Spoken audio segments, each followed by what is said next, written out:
Welcome to Up All Night DIY. I'm Monica. Thanks for joining me. It's Fun Time Friday, hosted by my sweet friend, Tiff of Broke Girl Aesthetic.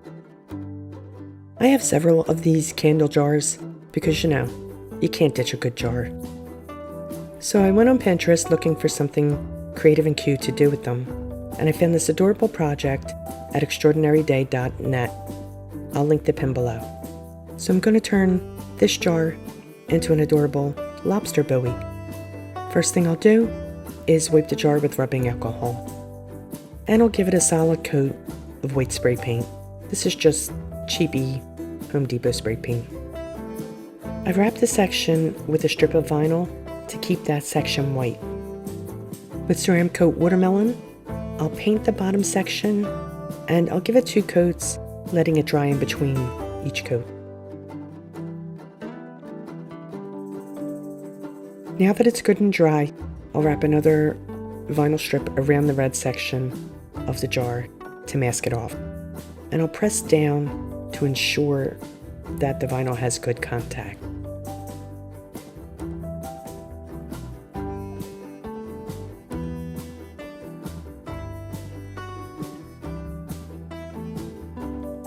I'm giving mine 2 stripes, but you can make as many stripes as you'd like, whatever your preference.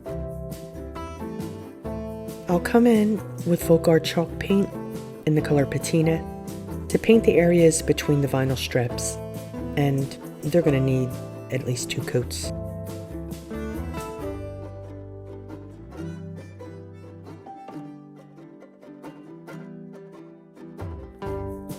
I give the top of the lid 2 coats of patina also.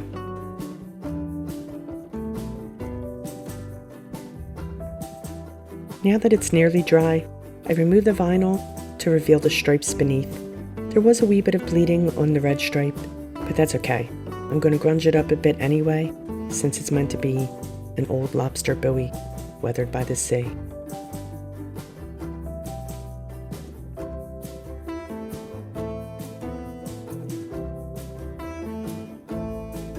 I'm going to give my buoy a big old number 5 with a stencil I've cut with my silhouette. Just going to center it, burnish it down, and of course, struggle removing the transfer tape.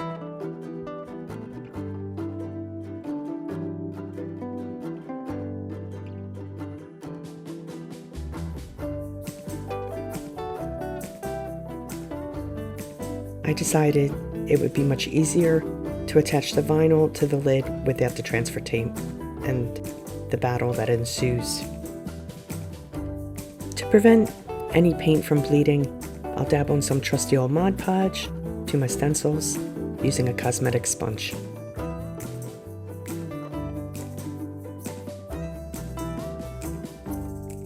Once the Mod Podge has dried, I'll pounce the 5 using Ceramcoat Hippo Gray.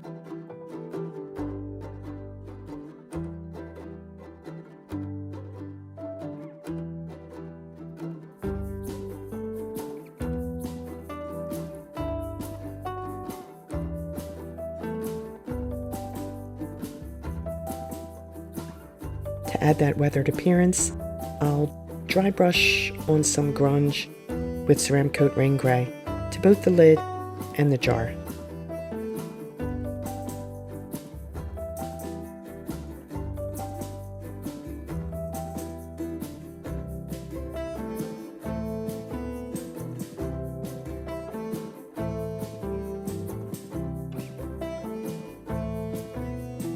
I'll seal it with a healthy coat of Mod Podge.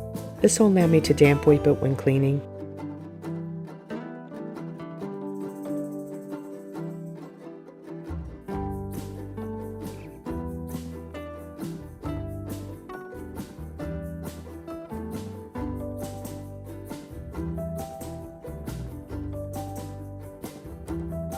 To add a hanger, I'll drill a hole in the center of the lid.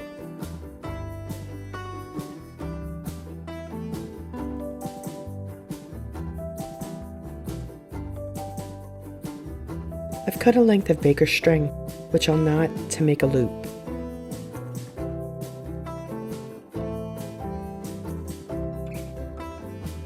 I'll thread it through the hole.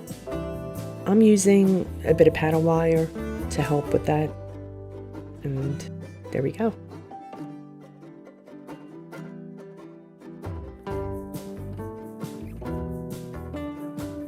Not done yet. I'll glue some Dollar Tree Nautical rope around the edge of the lid. I'll run a line of hot glue, pressing the rope into it as I go around. And at the end, I'll angle my cut so it's less bulky in the back.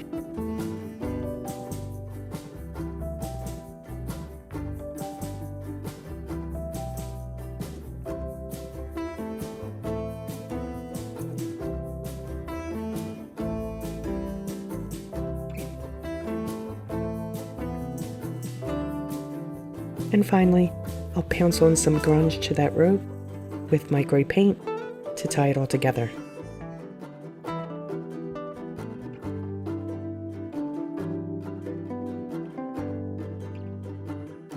Pretty cool way to use those spare jars. Thank you, Tiff, for hosting Funtime Friday. I've linked Tiff's channel, the playlist, my supplies, and the Pinterest pin in the description box. Please be sure to check them out. Please like, share, comment, and subscribe, and all that good stuff. Stay creative, my friends. Thanks for hanging with me. See you next time. Up all night with Monica.